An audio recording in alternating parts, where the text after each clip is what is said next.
하세요. 결혼 앞두고 있던 여자입니다. 제 나이 아직 20대고 결혼하기에 늦은 나이도 아닌데 차라리 결혼 전에 전 남친 가족들 본 모습을 알려준 게 오히려 저한테 새로 시작할 기회를 준 것 같아 지금은 화가 난다기보다도 더 고마운 부분이 많네요.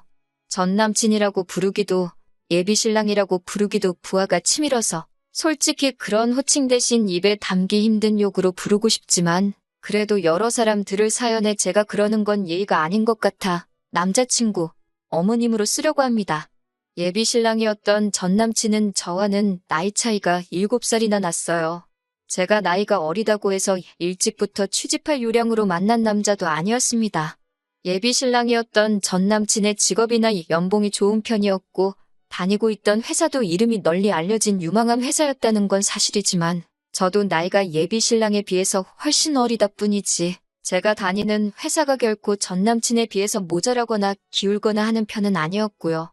저랑 연애를 시작하기 전부터도 저에게 애원하듯 매달리던 사람이었고 그 끈기에 넘어가 연애를 시작하면서도 제 기분 맞추려 노력하는 모습 한 번 변한 적 없이 저에게 잘하던 사람이었습니다. 까탈스러운 제 성격 잘 받아주던 사람이었고 솔직히 전 남친이 저에게 화를 내야 할 상황인데도 제가 억지를 부려서 제가 더 화를 낸 적도 있습니다. 그런 거 다 받아주는 모습을 보니 참 편하더라고요. 그렇게 연애 2년 차가 되던 해에 저에게 프로포즈를 해오더라고요. 다른 거 안 보고 정말 저에게 맞춰주는 그 성격 하나만 보고 저도 나이차가 꽤나 있는 남자지만 결혼을 결심하게 되었습니다. 원래 전 남친의 부모님은 저희가 연애 초반일 때만 해도 멀리 사셨어요. 그러다 얼마 전에 가까이 서울로 이사를 오게 되었죠. 예비 신랑이 집 하는데 돈을 어느 정도 도와준 걸로 알고 있습니다. 사실 결혼 이야기가 오고 가는 와중에 목돈을 부모님 집 마련하는데 사용했다는 게 서운할 수도 있는 일이지만 저는 별로 신경 쓰지 않았어요. 오히려 이해를 해줬지요. 부모님에게 효도하는 돈인데 아까울 게 뭐 있냐는 입장이었거든요. 저도 언젠가 저희 부모님한테 경제적으로 큰 지원을 해주고 싶은 계획이 있기 때문에 한 말이었는데 남자친구는 어느 날 저한테 제가 한 오빠가 번 돈, 오빠 부모한테 쓰는 게 문제되는 게 없다고 했던 그 말이 자기 엄마한테 점수 좀 딴 것 같다고 엄마가 집에 한번 초대할 테니 얼굴 한번 봤으면 한다는 거예요. 그때 사실 조금 어이가 없었죠. 저는 절대로 그게 잘 보이려고 한 말이 아닌데 점수를 땄느니 마느니 하는 것부터 아무리 예비 시어머니 되실 분이라지만 남자친구가 저한테 청혼하고 결혼 이야기 오고 가기 시작한 지도 어느 정도 시간이 되었는데 당연히 언젠가 제가 남자친구 부모님 만나게 되는 건 시간 문제 아닌가요? 그런데 시어머니 만나 뵈려면 무슨 시험 보는 것도 아니고 일정 점수가 되기 전까지는 만나 뵙지도 못하는 그런 시스템인가? 그동안은 점수가 모자라서 초대를 안 해주신 건가? 하는 그런 생각이 들어서 기분이 안 좋았어요. 남자친구한테 별로 티는 안 냈죠. 말했다시피 남자친구가 저한테 화낼 상황에도 제가 억지 부려 화를 내는 경우가 덜어 있는데 최근에도 자주 그랬던 적이 있거든요. 그래서 그날만큼은 남자친구한테 그 어떤 짜증도 부리지 않으려 했습니다. 아무튼 그래서 약속 잡고 어머님 댁으로 찾아뵈었어요. 그래도 첫 만남인데 빈손으로 갈 수 없어서 바리바리 선물도 싸들고 갔습니다. 어머님은 음식 준비에 한창이셨고 저희가 도착하고 나서 인사드리니 일단 식탁에 먼저 앉아있으라고 하시더라고요. 그런데 상 위에 차려진 음식들을 봤는데 회랑 육회 같은 제가 거의 못 먹는 날 것들 위주로 차려져 있더라고요. 거기에 새우며 게 요리에 탕까지 끓여서 메인 음식이라고 가져나오시는데 저는 심지어 갑각류에 알레르기까지 엄청 심하게 있거든요. 약 없이 먹으면 기도가 부어올라서 응급실에 실려가야 할 정도로 심한 알러지입니다. 상차림을 보고 조금 당황스러웠어요. 제가 먹을 수 있는 게 단 한 개도 없었거든요. 생선이나 육고기는 먹을 수 있는데 말한 대로 저는 날 것은 입에 안 맞아서 전혀 먹지 못해요. 해물탕도 어쨌든 새우와 게가 들어갔기 때문에 국물에 우러나와서 국물만 잘못 먹어도 엄청 고생하거든요. 당황해서 남자친구가 혹시 어머님한테 제가 날 건 못 먹고 갑각류에는 알러지까지 있다는 걸 이야기 안 했나? 하면서 눈치 보고 있었어요. 당황해서 그랬는지 눈알이 이리저리 굴러가고 있었나 봐요. 다행히 남자친구가 그걸 캐치해서 어머님께 엄마, 내가 얘 날 거랑 대부분의 해산물은 못 먹는다고 말하지 않았어? 근데 왜 이렇게 차렸어? 라고 물어봐 주더라고요. 그래서 혹시 남자친구가 말한 제가 못 먹는 음식들을 어머님께서 제가 좋아하는 음식이라고 잘못 들어서 착각하셨고 전달 과정에서 오해가 있었나 보다 하고 말하실 줄 알았는데 대답이 아주 상상을 초월하는 대답이었습니다. 어머님께서는 남자친구한테 그건 네가 말해서 알고 있다. 근데 네가 해산물하고 육회 엄청 좋아하잖니? 우리 아들 엄마랑 떨어져 사는 동안도 제대로 못 챙겨 먹었을 텐데 애인 만나는 동안도 그 좋아하는 음식들 한 번 못 먹었겠다는 생각을 하니까 부모된 입장으로 너무 안쓰럽고 기가 차더라. 좋아하는 음식 먹지도 못하고 참아야 하는 네 마음, 네 애인도 느껴보라고 일부러 이렇게 차렸다. 이러시더라고요. 솔직히 저는 그때 진짜 너무 황당해서 말조차 나오지 않았어요. 자리가 불편하거나 어머님을 처음 뵙는 자리라고 긴장해서 그런 게 아니고 진짜 어이가 없고 치가 떨려서 아무 말도 못하고 있던 거였거든요. 그런데 어머님이 가만히 있는 제가 무슨 반성이라도 하고 있는 거라고 생각했던 건지 저보고 서로 배려하고 살았으면 참 좋겠다고 하시더라고요. 앞만 먹기 싫어도 사랑하는 사람이 좋아하는 거면 이렇게 참는 법도 배워야 하고 위해주는 게 진짜 결혼이 아니겠니 하시더라고요. 뭐 약 올리는 것도 아니고 먹지도 못할 음식으로 차려주실 거면 밥 먹으라고 왜 부르셨는지 앞으로 며느리 될 사람한테 참교육을 하고 싶으셨는지 오만 가지 생각이 다 들더라고요. 어머님께는 제가 일부러 안 먹은 게 아니다. 알러지가 있어서 그런 거고 심하면 응급실에 실려가야 할 때도 있다. 어머님 아들하고는 둘 다 서로 좋아하는 음식 먹으며 여태껏 다툼 한 번 없이 잘 지내왔는데 솔직히 어머님께서 밥 해주신다고 저를 먼저 초대해 주시곤 이렇게 나오시는 건 저를 존중하지 않는 것 같다고 단도직입적으로 말했어요.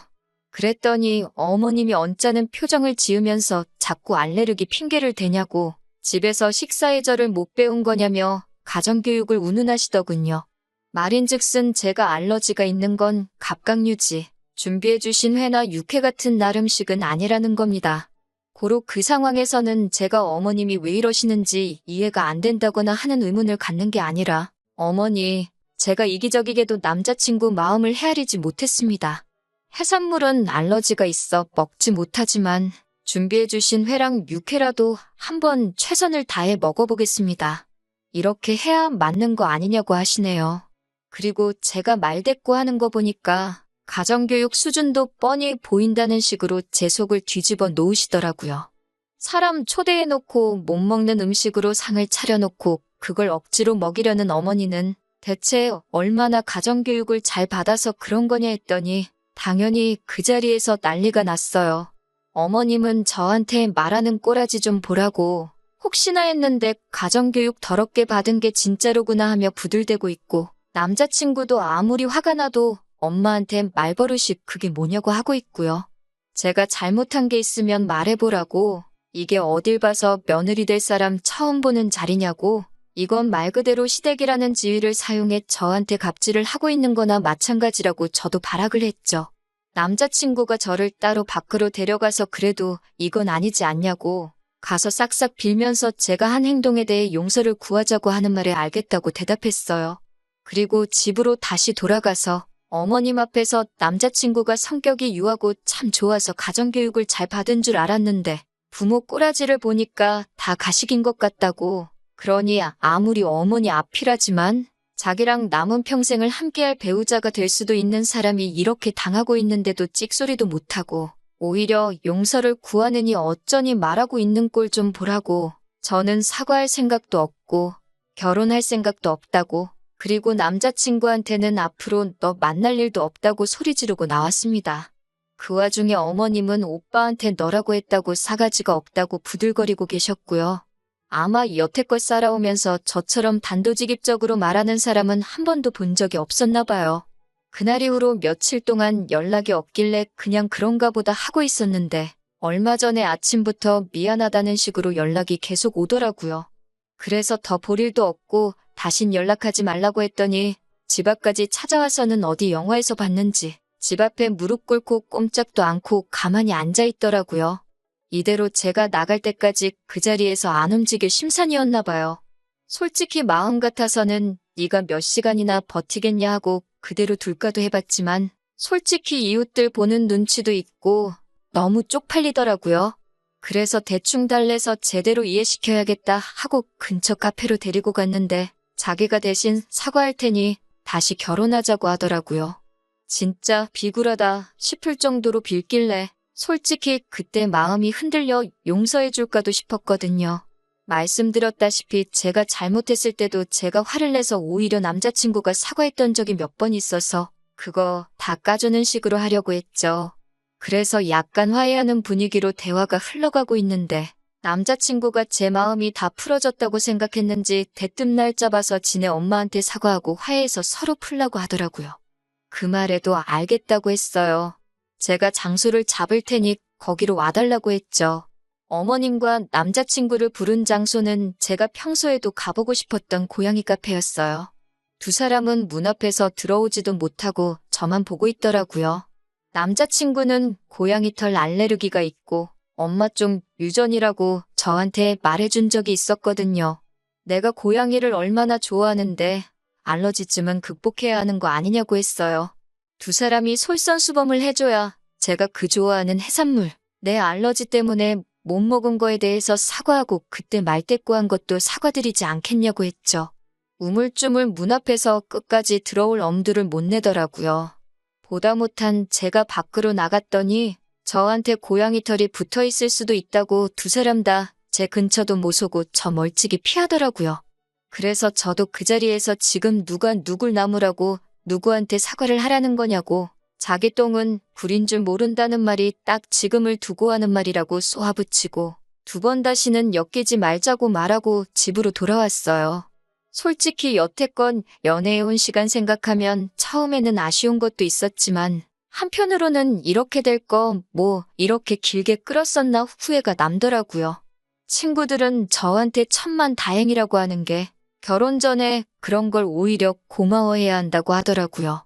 결혼 후에 그랬으면 빼도 박도 못하고 독박 쓸 뻔했다고요. 똥차가 갔으니 벤츠가 올 차례라고. 그러니까 너무 상심 말고 있으라는 위로가 참 와닿더라고요.